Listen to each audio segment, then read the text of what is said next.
Number 3, यह आत्मिक सफाई करता है।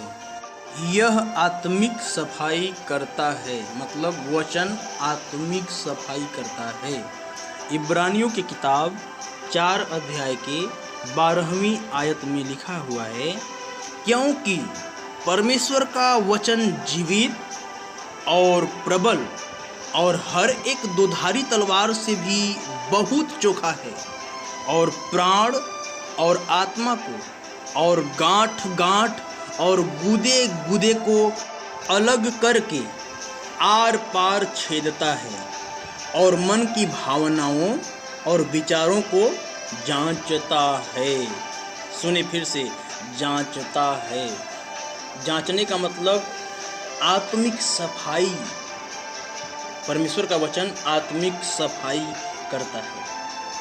हमारी आत्मा का सफाई ना हो, हमारे आत्मा में बहुत सारी मलिनता, बहुत सारी गंदगी, बहुत सारे बुरे विचार, बहुत सारी गलत भावनाएं, बहुत सारी गलत इच्छाएं, बहुत सारी गलत अभिलाषाएं आती रहती हैं। तो उनका यदि सफाई ना हो तो कैसे आप जो है अच्छे से रह सकते हैं। जैसे आप अपने घर को बहुत ही साफ सुथरा रखते हैं, उस तरीके से उससे भी ज़्यादा बेहतर इस पवित्र आत्मा के घर को साफ सुथरा रखने की बहुत ही ज़रूरी है, क्योंकि ये शरीर पवित्र आत्मा का मंदिर है। तो जब हम अपने घर को इतना अच्छे से साफ सुथरा रखते हैं तो क्या पवित्र आत्मा के घर को गंदगी से भर के रखें और बहुत बुरे बुरे विचार और ऐसी ऐसी गंदगी हम अंदर भर के रखते हैं जिसको ना तो कोई दवाई और ना तो कोई उपाय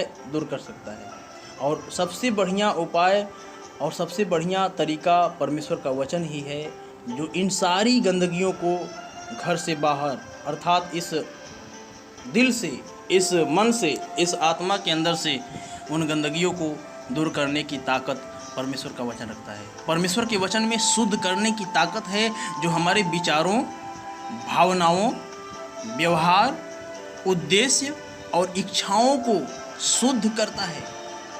इफिसियों 5 अध्याय के 26 आयत में पौलुस कलीसिया को परमेश्वर के वचन के पानी से शुद्ध और पवित्र किए जाने का वर्णन करता है। लिखा हुआ है कि उसको वचन के द्वारा जल के स्नान से शुद्ध करके पवित्र बनाए। शुद्ध करने के बारे में उन्होंने लिखा है। मेरे प्रियो, यदि कोई हमारी ज़िंदगी को, हमारे आत्मा को साफ कर सकता है, शुद्ध कर सकता है, तो वो है परमेश्वर का वचन। यूहन्ना 15 अध्याय के 3 पद में यीशु मसीह ने व्यक्तिगत शुद्धता के विषय में यह कहते हुए इशारा किया, तुम तो उस वचन के कारण जो मैंने तुमसे कहा है शुद्ध हो। 1 मिनट फिर से सुने इस बात को, गौर कीजिए इस वचन पर। तुम तो उस वचन के कारण क्या हो? शुद्ध हो, जो मैंने तुमसे कहा है। यीशु मसीह ने जो कहा है, अपने चेलों से ये वचन कह रहे थे, यीशु मसीह ये बातें कह रहे थे।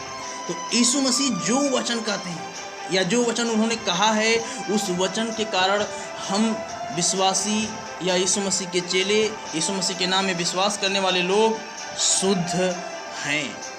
इसका मतलब यीशु मसीह का वचन ही है जो हमें पूरे तरीके से शुद्ध करता है। आइए हम क्यों अपने विचारों का इस्तेमाल करते हुए अपने आप को शुद्ध करने की कोशिश करते हैं? क्यों ना हम यीशु मसीह के वचन का इस्तेमाल करें, जिससे कि हमारी आत्मिक सफाई हो। इसीलिए परमेश्वर के वचन को पढ़ना बहुत ही ज़रूरी है। नंबर 4, वचन आत्मिक स्वतंत्रता और उदारता को प्रकट करता है। वचन आत्मिक स्वतंत्रता और उदारता को प्रकट करता है। यूहन्ना 8 अध्याय के 31 और 32 पद में लिखा हुआ है, यदि तुम मेरे वचन में बने रहोगे तो सचमुच मेरे चेले ठहरोगे। तुम सत्य को जानोगे और सत्य तुम्हें स्वतंत्र करेगा। वास्तव में जब हम परमेश्वर के वचन में बने रहते हैं, अर्थात उस वचन को जब अध्ययन करते रहते हैं, तभी यीशु मसीह के चेले ठहरते हैं। और जब यीशु मसीह के चेले ठहरते हैं तो लिखा है कि ये वचन जो है हमें आज़ाद कर देता है, स्वतंत्र कर देता है जब हम इस वचन को जानते हैं। तो जब तक हम इस वचन को पढ़ेंगे नहीं और जब तक इस वचन का अध्ययन करेंगे नहीं, तो कैसे हम आज़ाद हो जाएंगे?